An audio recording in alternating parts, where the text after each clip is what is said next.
alhamdulillah sehat. Sehat nggih. Terus Ibu sampun nyampe di rumah Bapak? Sampun. Heeh. Bagaimana kabarnya Kalau Bapak? wingi nggih alhamdulillah pun sadar itu kan. Sampun sadar sekarang. Nggih. Kenapa kok bisa sadar Bapak? Tapi anu nggih tasih mikir mawon dirose peneng lamun ngoten kula sanjangi mikir apa kula ngotenaken. Dirose lah mikir utangku sing di Hongkong ngoten dirose. Yo apa jare ngono. Oh, tapi nggak mikirin laki-laki yang membohongi dia itu mikirin nggak Pak? Dia sempat berpikir nggak Pak tentang laki-laki yang bohongin dia? Udah enggak. Udah nggak? Enggak, kan nomornya udah diblokir semua, terus HP-nya saya yang bawa. Oh, HP ini jenengan yang bawa. Iya. Dan setelah dia pulang Indonesia itu seperti apa Bapak? Ya, saya jemput di bandara itu sepertinya ya kayak linglung gitu. Linglung gitu ya? Ariono terus iya dari rumah terus saya suruh tidur sampai sore. Setelah saya suruh makan terus saya suruh tidur, bangun maghrib. Pikir. Udah nggak apa-apa, tapi besok hari Senin itu saya ruqyah. Nggih. Jenengan ruqyah nggih hari Senin iki nggih? Nggih. Heeh. Tapi emosian apa mboten Bapak? Mboten. Ada kata-kata yang aneh nggak selama pulang niku Bapak? Kapan sih nyampainya Indonesia Bapak? Kapan nyampe Indonesianya? Hari Kamis kalau wingi. Oh, oke, setelah buat paspor kemarin diajukan terus pulang Indonesia seperti itu ya Bapak ya? Iya. Oh, oke, karena memang yang membelikan tiket itu kewajibannya majikan. Cuman kan dia buat paspor aja sampai nggak punya uang. Iya. Ya saya berterima kasih pada Mbak Yuni yang sebesar-besarnya. Nggih, sama-sama Bapak. Sebenarnya Ibu sendiri yang kebetulan datang ke rumah saya Bapak. Jadi syukur alhamdulillah dia mau datang ke rumah saya walaupun waktu itu saya kaget sekali waktu dia datang. Karena dia bilang 2 hari tidur di taman loh Bapak. Iya. Dia cerita nggak Pak apa yang terjadi? Iya cerita. Bagaimana cerita dia? Ya katanya ya itu ditolong Mbak Yuni gitu, nggak punya uang sama sekali gitu. Sebenarnya saya nggak ngasih dia uang banyak, cuman buat paspor saya yang ngasih uangnya, sama uang perjalanan pulang ke agennya saja sih. Saya nggak bantu banyak kok. Iya. Ini tadi udah akan pulang kalau wingi niku, mantun ngoten niki wau kula aturaken ten tiang sepahe kula kan tilem mriku kan tiang sepahe sakit stroke. Tiang sepahe sakit stroke dari awal sakit stroke nggih. Mboten karena DE kayak ngeten iki mboten nggih. Memang aslinya sakit stroke. Oh, nggih. Nggih kan niku sing jaler tiang sepahe sing jaler stroke 3 tahun. Dan nundur amben niku terus saat niki sing setring nggih pun 3 tahun. Sing jaler pun sedo. Oh. Saat niki sing setring juga. Oke. Terus ngoten. Mangane jenengan terakan teng nggihane tiang sepahe. Nggih. Oke. Jadi pokoknya Ibu sudah nyampe di Indonesia dengan selamat nggih Bapak? Nggih. Tapi masih kepikiran tentang utang-utang yang ada di Hong Kong? Iya. Kalau boleh tahu bagaimana Bapak akan menyelesaikan masalah ini? Ya itu Bu, saya itu bingung. Katanya 1 bulan 7.000 lah. Saya ini cari uang dari mana gitu. Sedangkan di sini udah nggak punya apa-apa. 7.000 itu 14 juta loh Bapak, 1 bulannya. Enggak, katanya kan utangnya 35.000 dolar kok gitu Terus uang Indonesia per bulannya 7.000 katanya. Lah ya 7.000 Hong Kong dolar atau 7 juta Indonesia Bapak? 7 juta Indonesia. Terus dapat uang dari Ya, mana itu, sementara Bapak sudah kirimkan uangnya 100 juta ke Hong Kong waktu itu? Nah makanya itu aja yang kirim itu kan nggak sekali 100 juta gitu, enggak. Nggih. Cuman ya 7.000, 6.800.000, ya 5.000, totalnya ya lebih 100 gitu. Itu aja jual kan yang 2 tahun itu. Yang majikan pertama itu saya belikan tanah kaplingan. Terus akhirnya ya saya jual lagi. Dia minta gitu, saya jual lagi habis. Sedangkan sepeda motor aja loh punya saya jual dia. Sekarang udah nggak punya apa-apa. Dia bilang per bulannya 7.000. Saya ya aduh sabar kalau ngoten mawon. Nah terus 7.000 kalau padetan putih ngoten lho Mbak Yuni. Lah nggih, kem ndek Hong Kong nyambut damel kok malah nggak ada utang niki pripun to, Pak? Lah gini kula mboten semerap lah awal ini ku dikiriman 7 juta. Nggih. Tirose nggak ada utang koncone. Nggih. Padahal kula anu gubernur itu kula di rekeningi koncone niku kula kirimi. Nah ternyata sana kok rekeningnya tiang jaler, tiang sepah ngoten lho.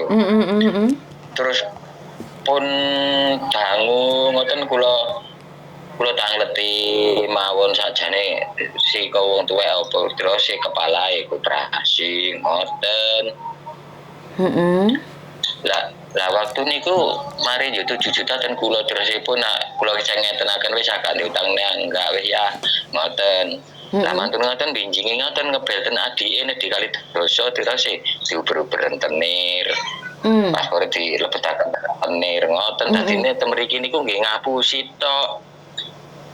Ya terone asline nggih dikirimaken ten terus sing koperasi niku. Berarti kan dihapusi terus ngeten nggih Bapak nggih. Nggih. Lah terus mantun ngoten kan pun mlebet pinten ngoten kula ngeten-ngeten wis prei kuno penipuan kula kan ngoten. Nggih, terus? Gak kira iso cair mosok utang duwe kongkon nglunasi dhisik baru engko lek wis lunas baru cair di dalane kula ngotenaken nah. Nggih. Tapi dhek niku mboten tasik ngeyel mau mboten percaya terus cair ngoten. Lah nggih kok utang kok malah kon bayar kan nggih aneh to Bapak. Sakjane lek secara logika kan mboten mlebet utang logika niku. Lah nggih. Terus saniki pun kula ngetenaken wis diikhlasne, kula ngetenaken wis jarne lah aku. Kula ngetenaken lah ya napa malih lah diuber ya napa nggih mboten saged medal kan ngoten. Lah nggih, kan dhek winane pun bejo ajenge medal kan mboten medal-medal to, Pak. Lah nggih. Terus anggapannya pripun? Bahasan jenengan bejo lek mboten medal. Nggih ngeten iki niku saged terus ngeten wis ya aku apa jare samian wis saiki HP-ne wis samian gowo wis aku nggak nyekel HP ngoten saniki. Pun putus asa saniki. Lah nggih. Oke. Terus niku pripun Mbak Yuni sing saulane 7.000 ten bang niku napa ditagih ten mriki napa ya napa sing ngoten niku? Biasanya iya Pak, tapi kan masalahnya waktu tanda tangan itu seperti apa dan bagaimana kan saya kurang tahu ya. Tapi saya akan mencoba membantu jenengan karena memang ibu kan dengan sadar pinjem utang bank. Jadi ntar coba saya tanyakan pada pihak berwajib. Saya sendiri nggak tahu, jadi saya akan tanyakan ya. Saya pribadi saya nggak tahu, saya tidak pernah berjanji sama orang. Kalau saya sendiri tidak tahu, saya akan mencoba yang terbaik untuk menanyakan karena utang ya harus dibayar, cuman kan caranya kan sekarang kan masih belum ada. Iya, kalau saya ini nggak ada sama sekali Mbak Yuni. Sedangkan rumah aja yang saya tempati rumah anak saya. Nggih. Jadi kan yo harus bagaimana sampean sebagai orang yang ada di Indonesia kirim uang 100 juta dikumpul-kumpuli kan sudah banyak Pak. Malah jenengan jual sepeda motor, jual tanah untuk kirim ke ke Hong Kong kan aneh. Ya iya. Tapi ya syukur alhamdulillah sekarang istri ini jenengan sudah pulang dan Iya. Ya, berikutnya kita pikirkan berikutnya aja, Pak. Tapi sehat Iya. ya, ibu sehat ya. Sehat, alhamdulillah. Jadi nggak ada keluhan, dia nggak bawa apa-apa gitu, dia mikir nggak Pak? Waktu nggak bawa apa-apa sama sekali gitu, mikir nggak dia? Lah dari bandara itu ya bilang sama saya, ya aku mulai ya gak nggo apa-apa iki mek nggo baju tak koper tok iki ngoten. Terus sing wis mari tak gawe wis ora tak umbah tak kuwak ya timbang abot-abot. Kula nggih ngeten iya wis ora perlu bingung-bingung nggawa oleh-oleh apa wong sangu ra nggawa. Kula nggih ngotenaken. Kan nggak bawa apa-apa sama sekali Pak? Sama sekali nggak bawa apa? Nggak bawa apa-apa. Cuma nggak bawa baju satu koper ya berapa setel gitu. Terus nyampe istirahat kayak linglung gitu nggih Pak ya? Nggih. Seandainya dia pingin pamit ke luar negeri lagi, boleh nggak Pak? Oh nggak boleh, biar di rumah aja. Nanti ya gitu lagi Bu. Iya sih, tapi waktu itu emosinya sangat tinggi sekali Pak. Tapi waktu pulang sudah nggak emosi ya Pak ya? Nggak emosi pulang. Sudah turun ya emosinya, mungkin atau sudah sadar gitu ya Pak ya? Iya. Karena waktu pertama kali bicara dengan saya itu masih kayak meninggi sekali, tapi setelah itu dia sudah menurun. Iya. Ya waktu itu aja sama saya, waduh kayak apa gitu lu bilang. Kayak apa? Waktu masih di sini tuh seperti apa Pak? Ya wis katanya wis gak ngurusi wong di Indonesia terutama sampean. Ngoten. Mantun kula nggih namung ala kula yani mawon. Lah pripun wong nggih pun anak-anak kan ngoten sih. Iya, jadi sampean tetap sabar nggih Pak ya? Walaupun istrinya sampean bengok-bengok beker-beker jenengan tetap sabar gitu. Nggih, soalnya waktu niku mawon kula SMS mawon nggih mboten dibales, kula telepon mboten diangkat ngoten. Kim kula SMS bales-bales nggih. Yo, mek ngoten tok. Niku selama 1 bulan. Waktu Tapi kula nggih tetep pripun? Tapi kula nggih tetep sabar mawon ngoten. Waktu saya pertama kali teleponan sama Bapak, waktu istri Bapak ada di rumah saya tuh, bagaimana perasaan Bapak? Nah, ya itu kaget saya. Kagetnya? Soalnya kan waktu itu ada di rumah majikannya, kok tiba-tiba ada di luar gitu loh. Padahal dia sudah 2 hari gelandangan Pak. Dia sudah 2 hari gelandangan. Nah, iya. Tapi kan sama saya nggak telepon sama sekali, nggak SMS gitu Mbak Yuni. Oh, jadi waktu di luar gelandang itu nggak ngasih tahu Bapak gitu? Nggak ngasih tahu. Karena Bapak kan barusan ngirim uang juga ya? Iya, baru kirim uang itu aja, itu uang adiknya ya si istri saya itu, saya udah nggak punya apa-apa. Bapak udah punya anak umur berapa sih? Paling besar berapa? Anak saya ini, saya nikah sama istri saya yang ini, saya sudah punya anak 1. Terus istri saya sudah punya anak 1, sama-sama perempuan gitu. Terus saya nikah terus punya anak laki-laki, sekarang kelas 1 SD. Oh, masih kecil, bersama dia itu mempunyai anak masih kecil. Iya, makanya saya tetap sabar biarpun istri saya itu bentak-bentak saya gitu loh Bu. Oh, oke. Dan waktu sampean pertama kali tahu istrimu di luar, kaget setengah mati, nggak punya uang, nggak punya apa-apa. Nah, makanya itu saya aslinya ya bingung gimana. Saya kasihan sekali di sana, katanya di luar tapi nggak punya uang buat makan aja nggak ada. Bagaimana terus saya ke rumah adik saya itu, terus saya sebenarnya saya mau kirimi tapi sama adik saya nggak boleh itu. Nanti kalau dikirimi dikasihkan yang katanya koperasi itu gitu. Oke, jadi ya karena saya waktu itu ngasih uang dia sedikit buat paspor terus buat pulang aja. Dan saya juga kan ada banyak makanan di rumah saya waktu itu saya juga kasihkan ke dia. Jadi ya untung dia tahu rumah saya loh, Pak. Iya. Lah katanya gini, aku ya dikei duit Mbak Yuni ngoten Piros. Iya. Malah kula ngetenaken lah ngono ku lho, matur nuwun apa ora nyobake ditulung Mbak Yuni kula nggih ngoten. Oh, Waktu itu aku mbuh urung eling ngoten. nggih. Urung eling. Waktu itu dia tuh masih kayak keras gitu loh, Pak. Sama saya juga masih keras. Terus saya minta sama mbak-mbak yang ada di sini, tolong siapkan roti-roti atau makanan buat dia dibawa pergi. Terus saya kasih uang buat paspor dan akhirnya saya telepon agennya. Kan di awal dia bilang agennya tidak mau menampung dia. Tapi setelah saya telepon, agennya mau bertanggung jawab. Iya. Jadi saya tidak tahu siapa yang benar, siapa yang salah. Tapi kalau memang agennya dari awal tanggung jawab, kan nggak mungkin juga istrinya Bapak sampai tidur di luar 2 hari. Nah iya. Jadi saya tidak tahu siapa yang benar, siapa yang salah. Tapi setelah saya telepon agennya mau ngambil.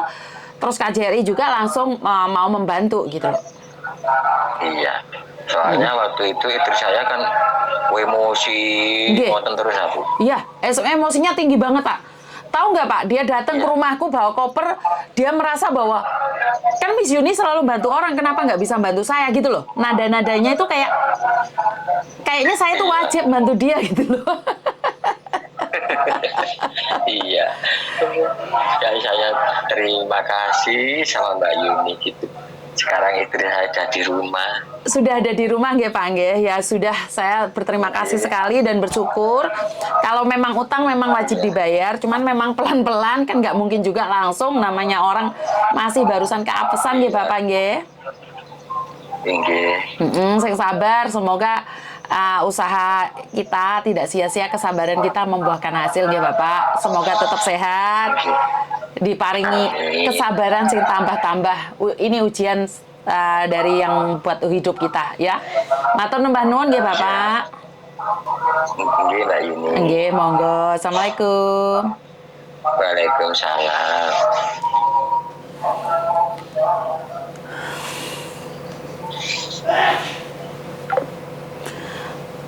Masih ingat kasus ini, Mbak? Kasus ini adalah beberapa hari yang lalu yang istrinya minta uang kiriman 100 juta dari suaminya yang ada di Indonesia dan tidur linglung 2 hari di taman dan syukur alhamdulillah hari Kamis kemarin.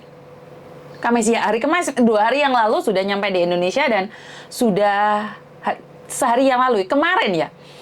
Jadi alhamdulillah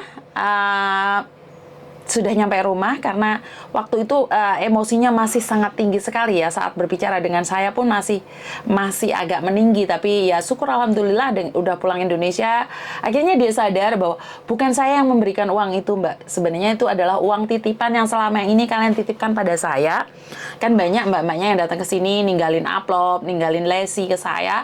Jadi uang itu saya sudah salurkan pada yang sangat membutuhkan, karena setiap uang yang kalian tinggalkan ke saya itu sebenarnya saya kembalikan pada yang punya. Jadi saya sangat berterima kasih sekali. Memang tidak banyak bantuan yang saya berikan, tapi semoga bisa menjadi amanah dan bisa membantu yang lainnya. Jadi terima kasih sekali. Saya nggak bisa ngomong apa-apa. Intinya adalah ini adalah kerja keras kita bersama.